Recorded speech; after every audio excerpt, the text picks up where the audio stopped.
Dear friends, welcome back to my YouTube channel. So ಇವತ್ತಿನ ದಿನ ಏನು ಮಾಡೋಣ ಅಂದರೆ, ಮೊನ್ನೆ KCET ಎಕ್ಸಾಮ್ ಆಯ್ತಲ್ಲ ನವೆಂಬರ್ 2ಗೆ. ಆ ಎಕ್ಸಾಮ್ ಒಳಗಡೆ ಪೇಪರ್ 1ನಲ್ಲಿ ಯಾವ್ಯಾವ ಕ್ವಶನ್ಸ್ಗೆ ಗ್ರೇಸ್ ಮಾರ್ಕ್ಸ್ ಬರ್ಬೋದು ಅನ್ನೋದನ್ನು ನೋಡ್ತಾ ಹೋಗೋಣ. As per my knowledge 6 to 7 questions ನಮಗೆ ಗ್ರೇಸ್ ಮಾರ್ಕ್ಸ್ ಬರ್ತವೆ ಅಂತ ನಾನು ಅಂದ್ಕೊಂಡಿದ್ದೀನಿ. ನೋಡ್ತಾ ಹೋಗೋಣ. ಫಸ್ಟ್ ಕ್ವಶನ್ ಯಾವುದು ಅಂದರೆ, ಇಲ್ಲಿ ಅಬ್ಸರ್ವ್ ಮಾಡಿ, ಇಲ್ಲಿ ಆಕೃತಿಗಳನ್ನು ಕೊಟ್ಟಿದ್ದಾರಲ್ಲ, ಪ್ರಾಬ್ಲಮ್ಸ್ನ ಕೊಟ್ಟಿದ್ದಾರೆ, ಇಲ್ಲಿ ಶೇಪ್ಸ್ನ, ಫಿಗರ್ಸ್ನ. ಈ ಫಿಗರ್ಸ್ ಒಳಗಡೆ ನೆಕ್ಸ್ಟ್ ಯಾವ್ದು ಬರ್ಬೋದು ಅನ್ನೋದು ಕ್ವಶನ್ ಮಾರ್ಕ್ ಇದೆ. ಸೊ ಇಲ್ಲೇನಾಗಿದೆ, ನನಗೆ ಗೊತ್ತಿರೋ ಥರ ಈ ಫೋರ್ತ್ ಆನ್ಸರ್, ಅವ್ರು ಕೊಟ್ಟಿರೋದು ಫೋರ್ತ್ ಆನ್ಸರ್ ರೈಟ್, ಆದರೆ ಈ ಸೆಕೆಂಡ್ ಆನ್ಸರು ಆಗ್ಬೋದು ಅನ್ನೋದು ನನ್ನ ಡೌಟು. ಓಕೆನಾ, ದಿಸ್ ಇಸ್ ಫಸ್ಟ್ ಕ್ವಶನ್. ಯಾಕಂದರೆ ಇಲ್ಲಿ ಒಳಗಡೆ ಏನಿದೆ ಅದೇ ನೆಕ್ಸ್ಟ್ ಹೊರಗಡೆ ಇದೆ. ಅಬ್ಸರ್ವ್ ಮಾಡ್ತಾ ಬನ್ನಿ, ಇಲ್ಲಿ ಒಳಗಡೆ ಏನಿದೆ, ಹೊರಗಡೆ ಆ ಶೇಪ್ ಅದೇ ಇದೆ. ಇಲ್ಲಿ ಒಳಗಡೆ 4 ಅನ್ನೋ ಶೇಪ್ ಇದೆ ರೀ, ಹೌದಾ? ಸೊ ನೆಕ್ಸ್ಟ್ ಕ್ವಶನ್ ಆನ್ಸರ್ ಏನಾಗಬೇಕು ಅಂದರೆ, ಹೊರಗಡೆ 4 ಶೇಪ್ ಬರಬೇಕು. ಅದು 4 ಶೇಪ್ ಅನ್ನೋದು 2 ಆಪ್ಷನ್ನಲ್ಲಿದೆ.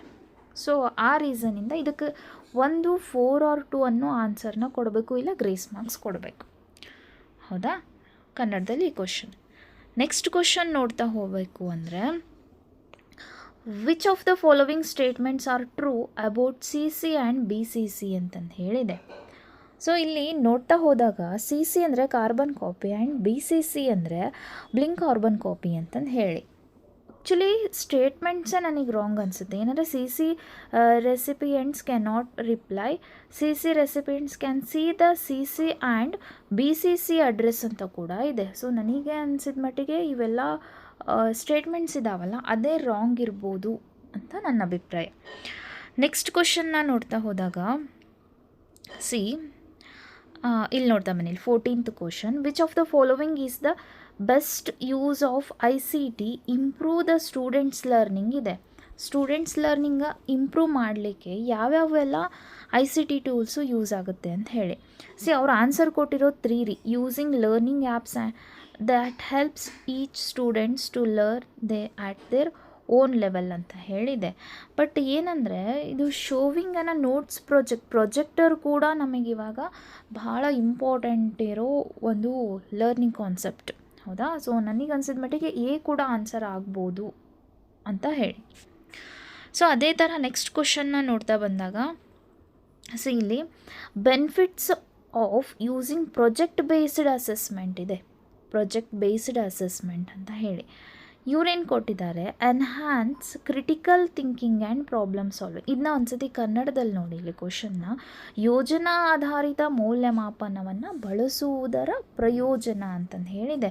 ಸೊ ಇಲ್ಲಿ ಈ ಕ್ವಶನಿಗೆ ಇವರು ಸೆಕೆಂಡ್ ಆನ್ಸರ್ ಕೊಟ್ಟಿದ್ದಾರೆ. ಆ್ಯಕ್ಚುಲಿ ರೈಟ್ ರೀ, ಬಟ್ ಈ ಕ್ವಶನ್ ಏನಾಗಬೇಕಾಗಿತ್ತು ಅಂದರೆ, ಯೋಜನಾ ಆಧಾರಿತ ಪದ್ಧತಿಗಳು ಅಂತ ಹೇಳಿದರೆ ಈ ಕ್ವಶನಿಗೆ ಸೆಕೆಂಡ್ ಒನ್ ರೈಟ್ ಆಗ್ತಿತ್ತು. ಬಟ್ ಅವ್ರೇನು ಮಾಡಿದ್ದಾರೆ, ಯೋಜನಾ ಪ್ರೊಜೆಕ್ಟ್ ಬೇಸ್ಡ್ ಅಂತಂದು ಹೇಳಿದೆ. ಸೊ ಅದಕ್ಕೆ ಈ ಕ್ವಶನಿಗೆ ಈ ಆನ್ಸರ್ ರಾಂಗ್ ಆಗ್ಬೋದು ಅಂತ. ಓಕೆ, ನೆಕ್ಸ್ಟ್ ಕ್ವಶನ್ ನೋಡ್ತಾ ಹೋದಾಗ ಹಿಯರ್ ಗಣಕಯಂತ್ರ ಆಧಾರಿತ ಪರೀಕ್ಷೆ CBT ಒಳಗೊಂಡಿರುವ ಹಂತಗಳನ್ನು ಕೇಳಿದ್ದಾರೆ. ಫಸ್ಟ್ ಹಂತ ಅವ್ರು ಕೊಟ್ಟಿರೋದು ಸೆಕೆಂಡ್ ಒನ್ ರೀ. ಫಸ್ಟ್ ಹಂತ ಉದ್ದೇಶಗಳನ್ನು ವ್ಯಾಖ್ಯಾನಿಸುವುದು ಅಂತಂದು ಹೇಳಿ. ಎವ್ರಿ ಮೂಮೆಂಟ್ ಒಳಗಡೆ ಫಸ್ಟ್ ಸ್ಟೆಪ್ ಏನಿರುತ್ತೆ ಅಂದರೆ ಉದ್ದೇಶಗಳನ್ನು ವ್ಯಾಖ್ಯಾನಿಸೋದೇ ಆಗಿರುತ್ತೆ. ಬಟ್ ಇವಾಗ ತಂತ್ರಜ್ಞಾನ ಅನ್ನೋದು ಒಂದು ಇಂಪಾರ್ಟೆಂಟಾಗಿ ಒಂದು ಫೀಲ್ಡ್ ಬಂದಿದೆ.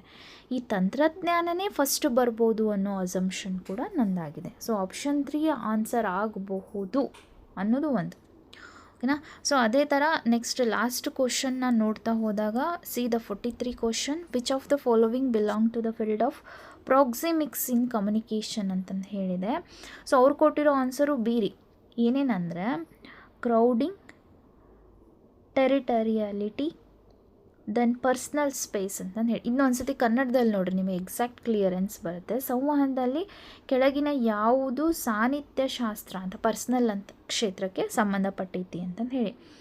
ನನಗೆ ಗೊತ್ತಿರೋ ಥರ ಏನಂದರೆ, ಒಂದು ಅಭಿವ್ಯಕ್ತಿಗಳು, ಮುಖದ ಅಭಿವ್ಯಕ್ತಿ ಇರಬೇಕು, ಪರ್ಸ್ನಲ್ ಫೇಸಿಂಗ್ ಅಂತಂದು ಹೇಳಿ. ನೆಕ್ಸ್ಟ್ ಏನಂದರೆ ವೈಯಕ್ತಿಕ ವಲಯ ಇರಬೇಕು, ದೃಷ್ಟಿ ಸಂಪರ್ಕ ಇತ್ತು ಅಂತಂದರೆ ಸಂವಹನ ಆಗುತ್ತೆ ಅಂಥೇಳಿ. ಯಾವುದ್ರ ಪ್ರಕಾರ? ಸಾನ್ನಿಧ್ಯ ಅರ್ಥಶಾಸ್ತ್ರದ ಪ್ರಕಾರ ಅವರು. ಬಟ್ 1 ಅಂತ ಕೊಟ್ಟಿದ್ದಾರೆ, ಇದು ಡೌಟಲ್ಲೇ ಇದೆ. ಮೇ ಬಿ ಇದು ಆಪ್ಷನ್ ನಂಬರ್ 4 ಆಗ್ಬೋದು ಅಂತಂದು ಹೇಳಿ. ಅಂದರೆ ಫೇಸಿಗೆ ಎಕ್ಸ್ಪ್ರೆಷನ್ ಇರಬೇಕು, ದೆನ್ ಪರ್ಸ್ನಲ್ ಸ್ಪೇಸ್ ಇರಬೇಕು, ಐ ಕಾಂಟ್ಯಾಕ್ಟ್ ಇರಬೇಕು, ಅಂದರೆ ಈ ಕಮ್ಯುನಿಕೇಷನ್ ಸಕ್ಸಸ್ಫುಲ್ ಆಗುತ್ತೆ ಅಂತ ಹೇಳಿ. ಸೊ ಇಷ್ಟು ನನ್ನ ಡೌಟಲ್ಲಿರೋದು.